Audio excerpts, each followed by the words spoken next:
chẳng này cứ chỉ tu bỏ transform bỏ dưỡng vì chỉ tu control chẳng bên đây ta dưỡng ai bình chi dưỡng ai cục cron ấy xem những cứ tam dạ tu đi bàn chả sai bên miền tầng monitor bên miền tầng signal relay protection bên miền tầng AVO bên miền tầng selector bên miền tầngនេះគឺយ៉ាងកណ្ដាលបាសបាវវាគឺ115 kV អញ្ចឹងខ្ញុំបង្ហាញត្រួសតាក់ទងជាមួយនឹងទូរបស់យើងនេះជាទូទៅទូនៅនៅស្ថានីយ៍របស់យើងហ្នឹងគឺភាគច្រើនគេដាក់ឈ្មោះវានៅខាងលើទូនឹងតែម្ដងអញ្ចឹងអីដែលសំខាន់យើងងាយស្រួលចំណាំយើងងាយស្រួលសម្គាល់វានៅពេលដែលទូផ្សេងក៏វាមានឈ្មោះរបស់វានៅនឹងដែរអញ្ចឹងណាហើយនេះគឺជាប្រភេទលេខប្រភេទទូរបស់វាហ្នឹងអានេះគឺជា monitor របស់តង់សុង Mafa អញ្ចឹងវាបង្ហាញទិន្នន័យនៅ monitor ហ្នឹងជាស្ដែងគេដាក់លេខគេដាក់អក្សរសម្គាល់អញ្ចឹងយើងងាយស្រួលស្គាល់ហើយនេះគឺជាសញ្ញាតកតងមួយនឹងកំហូរឬក៏មានបញ្ហាកើតឡើងវាលោតចេញអញ្ចឹងចេញវាលោតក្រហមចេះដើម្បីយើងសម្គាល់បានថាតើបញ្ហាឬក៏កំហូរហ្នឹងវាកើតចេញពីណាមកដែរតើមានបញ្ហាអីគេអញ្ចឹងយើងជាក់ស្ដែងអានេះវាលោតសញ្ញានេះគឺតកតងជាមួយនឹងmotor របស់ tab changer អញ្ចឹងវាដើរ tab របស់វាគឺវាលោតសញ្ញាលោតក្រហមខំចេញស្ដែងអញ្ចឹងដូចគ្នាបើសិនជាមានកំហូរឧទាហរណ៍កំហូរ loss of async នេះក៏វាចេញសញ្ញាលោតក្រហមខំចឹងដែរអញ្ចឹងយើងស្រួលនេះគ្រាន់តែចេញសញ្ញាឲ្យយើងដឹងឯងវាច្រើនយើងទៅ check នៅទូ protection មួយទៀតហើយអីផ្សេងយើងអាច clear បាននេះសម្រាប់reset ដើម្បីវាបាត់ load ចឹងណាអញ្ចឹងអាហ្នឹងគឺវាបង្ហាញតែប៉ុណ្ណឹងហើយសម្រាប់នេះគឺជា monitor របស់បំពេតម្លៃបំពេដែលវាប្រើប្រាស់ហ្នឹងហើយនេះគឺជាវាមាន power មានកោសមាន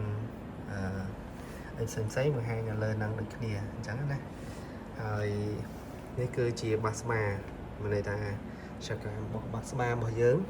Basma A និង Basma 2ចាស់ស្ដែងនៅនោះឋានីយើងជាទូទៅយើងប្រើ double Basma វាងាយស្រួលថាម៉េចពេលយើងធ្វើ maintenance ឬក៏មានកំហូរអីផ្សេងយើងអត់ចាំបាច់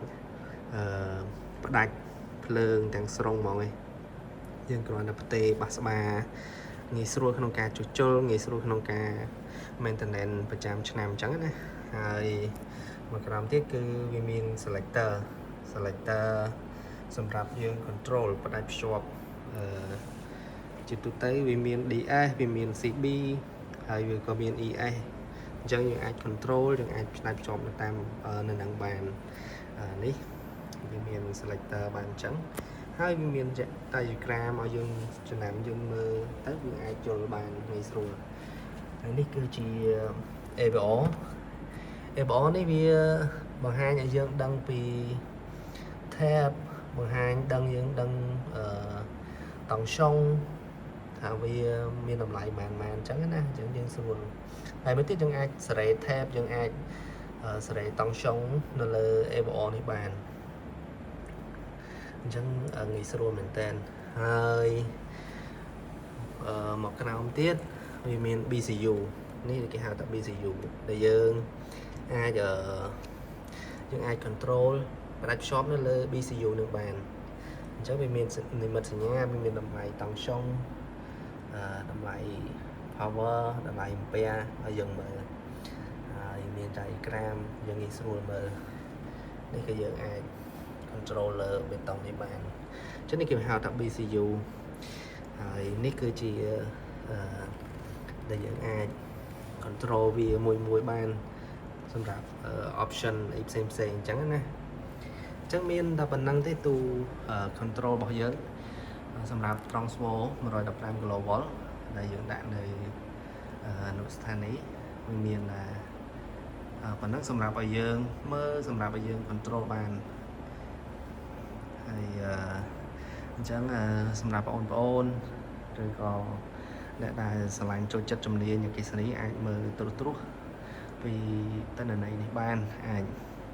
ស្វែងយល់បន្ថែមលម្អិតទៀតអញ្ចឹងណាអញ្ចឹងនេះក៏ខ្ញុំបង្ហាញត្រួស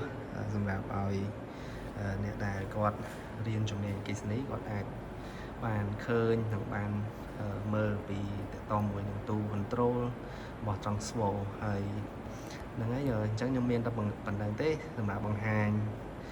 ត្រួសហើយហ្នឹងហើយវីដេអូក្រោយខ្ញុំនឹងបង្ហាញទូផ្សេងទៀតដែលវាមានរូបរាងនិងមានភាពខុសគ្នាមិនខ្លះអញ្ចឹងណាអញ្ចឹងអរគុណច្រើន